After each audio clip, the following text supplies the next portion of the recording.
M Annadurai is former director of ISRO. We also have Dr. Madhavan Nair, former ISRO chief. Jonathan Levy is space commentator. He joins me from London. And we have Pallav Bagla here in the studio. I'm going to begin with you, Dr. Nair. One view is that moon isn't the destination. It's a springboard. Because all the information and exploration gathered would set the bar higher. It's a remarkable achievement as far as the Indian space program is concerned. And we have, of course, collected a lot of data from the Chandrayaan 1 and Chandrayaan 2 about the surface features, mineral content, and so on.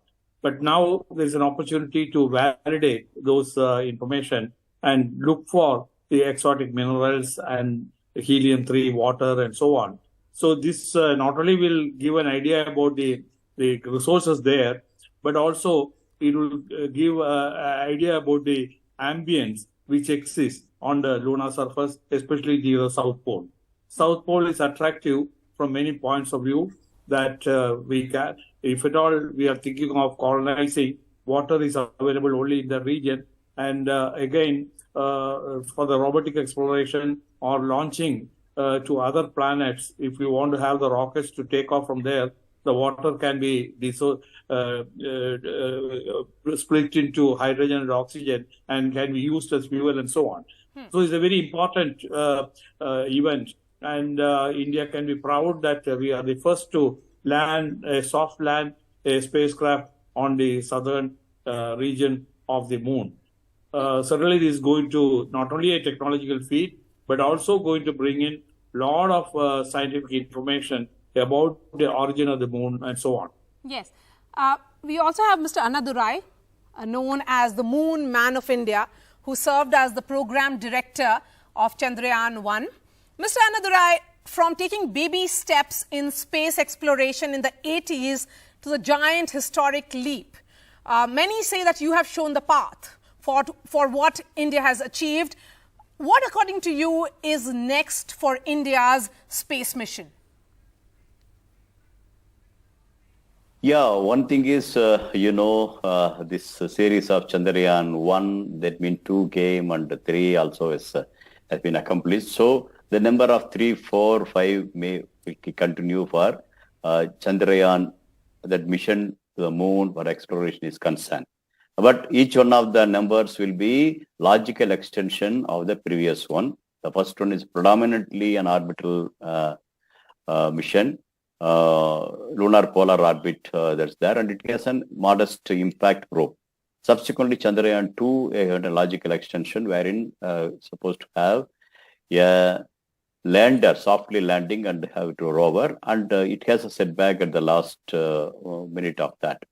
That means to carry forward the unfulfilled target of Chandrayaan 2, Chandrayaan 3 has taken over, and it has shown and it has fulfilled that as the target. And today we have the very softly landed, especially near the solar pole, polar region, south polar region, and that, and along with the Pragyan also moving out, and definitely that has shown softly we can land an unexplored terrain. And do in situ analysis and paving a way for the subsequent missions, probably maybe sample return and things like that keep going for lunar exploration. Parallelly, whatever the courage it has given, the confidence it has given from Chandrayaan lunar mission, yes, I think we had already our modest presence. It happened in Mangalyaan around the Mars. Similarly, the Aditya to have a full-fledged science mission for the solar chronography and things like that, and the solar activity point of view. The mission is slated, I think, that in a couple of weeks from now, that mission also will be launched, and all of them almost taking the path in which it is getting the target, be it meets the moon or Mars, or a so-called Lagrangian point in between Sun and Earth. I think the initial paths will be the something similar, the unique paths, whatever ISRO has done. So that is keep going. Beyond that, yes, we will have an exposed mission. Things like that also will keep coming for the exploration point of view. But notwithstanding that, not losing the focus on the societal needs, a good amount of the reorganization is taken place, and the latest space policy by government also give the thrust, the arms to the private industries to come in a big way to meet both the national as well as the possible international needs in terms of the remote sensing, communication, navigation, and meteorological satellites. So that way, I think one side keeping the societal needs being met to using the space as the vantage point, another side going further into the exploration. It's a really a fairly good way Indian space program is poised, both R&D as well as taking the benefits to the societal needs point. Yeah, you have made an so interesting point with regards to societal needs. We have seen how India's space missions have been about weather predictions, security, natural resources. Do you see this moment as perhaps a turning point in India's position vis-a-vis the world in space dominance? And if I may ask, did you see this coming? Yeah, it's definitely it's a fascinating science, and basically it is a it is not just a chance. I think it is a calculated steps Indian space program is taken. If you recall, even Chandrayaan 1 itself, we have given an opportunity for the established space organizations to be part and parcel of Chandrayaan 1 mission, where India is taking the lead and giving an opportunity for the others, and such that that's made to the whole Indian space program to the world that time itself, wherein we showed to the world a common wisdom will prevail rather than individual brilliancy. That's how even though previous 70 missions have not seen, would not see the water contents in the moon, but whereas Chandrayaan 1, though is a first mission, modest mission, unambiguously discovered water on the moon, and thereby making the other nations look at India for Indian space program, start looking, and beyond that, now moon also being looked at in a big way. So that's one portion. Second thing is, yes, India also has taken it forward, and be it SAARC nations, the satellite for SAARC nations, or even as a part of the UNICEF 50, I think every year. The last 3 years, I think just before the COVID it has happened, and afterwards also it's continuing. I think last 3-4 years, every year, 15 countries who are not spacefaring are brought to India, and they are being given an opportunity to look at what is the Indian space program and what are the type of infrastructures we have. Beyond that, they have also given a hands-on experience to make the small satellites. Possibly this is something more like a seeding to the non-spacefaring nations, looking at the India's development in which Indian space program is also playing a role, and also making a modest space science and exploration mission with the reasonably good success, with the just a token of the cost going over there. So putting all these things here, I feel out of nearly 45 countries have been trained today. And out of that, at least a handful, 10 plus countries are showing an active interest to come forward, work with India to take their space efforts. And that is the fertile ground, as far as I'm concerned, for the new emerging space in India, for the societal needs point of view, while we are going ahead for the even further exploration. So both exploration as well as the societal needs, definitely the attention is from the countries, one from the developed countries and who are already active players in the space for the exploration mission. Other one, who are ready to come and join with India for their own benefits for the societal needs. So that way, I see India is taking a very, very calculated move, and it is getting fructified. Now I'm seeing the signals of that to happen, both one side exploration front, another side for the routine, the missions, probably more of a commercial way. It is almost being seen as mini Apollo moment that India is experiencing right now. That is true. And let me bring up for our viewers, Maria, this is a very rare show. You have two of our original moon stars, Dr. N Annadurai, he was project director for Chandrayaan 1, Chandrayaan 2, and Dr. Madhavan Nair. My God, he is the original hero, and under whom also the human space flight program was really conceived. He is the one who conceived it at that point. Dr. Madhavan Nair, now that India is going ahead with its Gaganyaan program, remember you were the first one to propose that many years ago. We didn't go through with that at that time. Now we are going through it. Does it make you feel proud? First moon, now getting humans into space? Certainly, I think this moment is, I am filled with full of satisfaction. The dream what we have had in 2005 about the Chandrayaan project finally fructified. Similarly, the man mission was very much on our agenda, and it is almost in the final stage of approval. But for some reason or other, it was put in a cold storage, and it is the Modi ji who has really dusted it and brought it up. And now it is well on its way. And I'm hopeful that within the next couple of years, we will have our astronaut flying in our GSLV Mark III safely to space and back to Earth. And of course, next step, we should be targeting reaching the moon as well. For that, next generation of launch vehicles are required. For again, the foundation for that has been laid. So I'm happy that whatever dreams we had in the early 2000 era is now being pursued by the ISRO, Indian Space Research Organization, in a vigorous manner. And we are able to stand shoulder to shoulder with the space powers globally. And let me bring in Jonathan as well now. Jonathan, many countries like United States, Russia, Japan have attempted this in the past, but India achieved what all of them perhaps could not with this soft landing of Chandrayaan 3 on the moon, which is largely the South Pole part. Why do you think they failed and we succeeded? And what do you think has changed? I think India persisted and learnt from its failures and put in some very good technology and engineering to achieve this landing and to be able to make sure it got the right spot, a good spot to land in all the new processes it put in. And I think this has impressed certainly the worldwide space community. And this means that India has not only demonstrated its ability to have an independent space program, but that it could be a great partner for space agencies around the world to partner with them in helping them with their future ambitions. And I know India is already signed up to the US NASA Artemis Accords and has been working with the European Space Agency. So this can only put it in a better position going forward.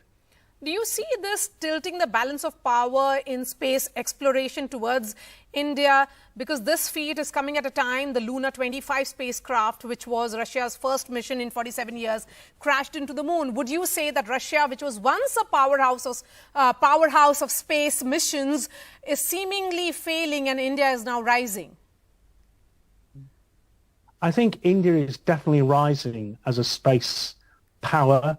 It's demonstrated its abilities. It's done a lot over a short period of time.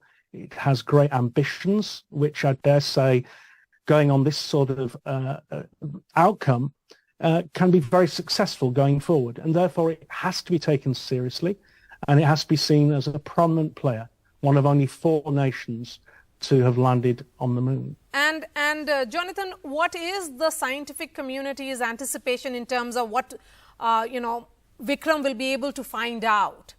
Because this is the dark side of the moon, which is now becoming India's bright spot. Indeed, and the South Pole is very special. It's the sweet spot, if you like, for the future. It's the place where it's believed there is water ice, and this could be the first place to set up a permanent base on the moon.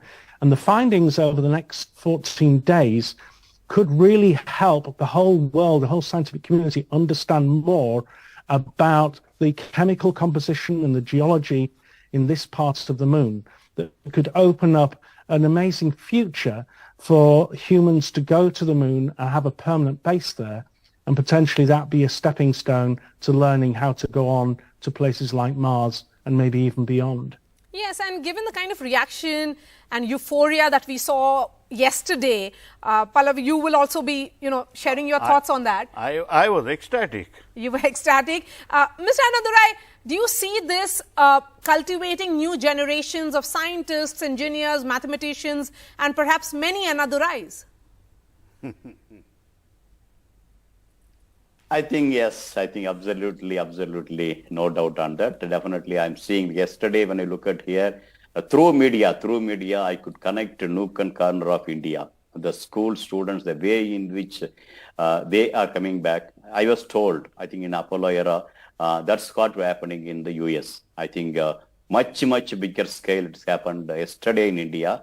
I think it's an unparalleled way. I could see the enthusiasm in which the people were glued to the thing and they were aware of that. I think I had an opportunity even to interact with some of the students thanks to the technology provided by media like you. And the way in which they are questioning shows how much they were aware.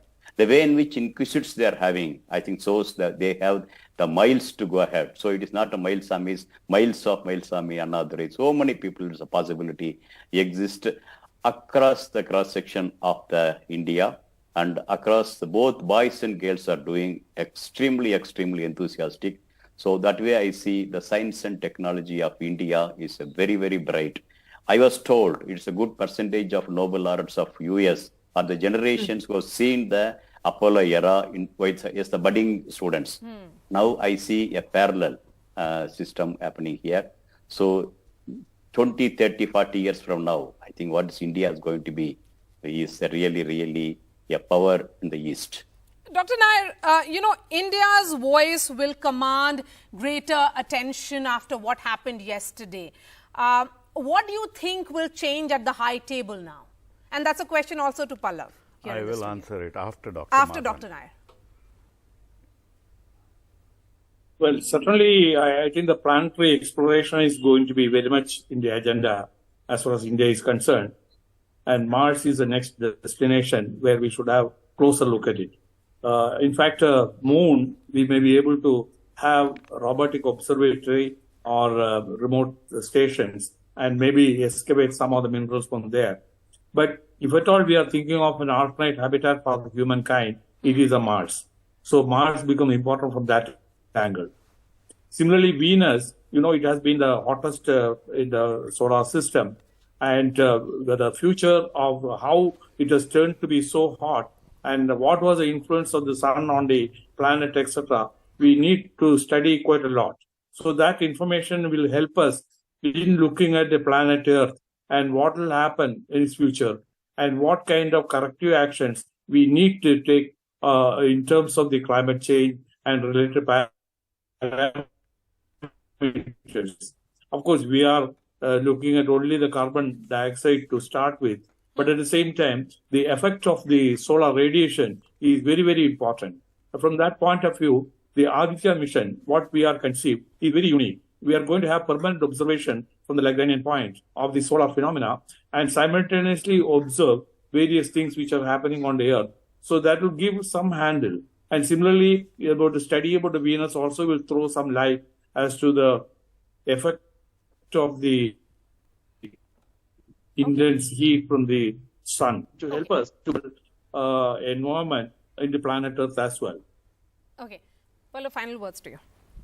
Oh, well, India made a very strong geopolitical statement yesterday by soft landing nearer the South Pole. It's not the South Pole, it's nearer the South Pole. And it happened when the Prime Minister was at the BRICS summit. In a couple of weeks, the G20 leaders are going to be in India. I'm sure Prime Minister Modi will not miss the opportunity to showcase ISRO to the G20 and the world. But going forward, we have Dr. Madhavan Nair and Dr. Annadurai here. When they started off the program for India's moon exploration, there was technology denial, there were sanctions. At that time, they conceived, and even during the technology denial era, Dr. Madhavan Nair, with a very large heart, gave American instruments a free ride to the moon, to NASA a free ride. Now, today, India is joining the Artemis Accords and signing it, and we are signing it as equal partners. America also needs India's space technology. India also needs sophisticated technology from America. So And if a that makes a permanent, big difference. like Dr. Madhavan Nair said, if we need a permanent habitation on the moon and on Mars, the low cost, high quality technology will come from India. Okay. India is no longer sitting on a stool on the high table. It we is are right sitting, there. we are sitting on the high table on a high chair. All and I'm right. sure Prime Minister Modi will ensure that we get the right place in the Committee of Nations in space technology and nuclear technology. Thank you. And Dr. Madhavan Nair laid the foundations along with Dr. Annadurai. Congratulations, Dr. Nair and Mr. Annadurai to begin with. And thank you so much for your time, Ya Pallav Bagla, Dr. Nair, Jonathan and Mr. Annadurai.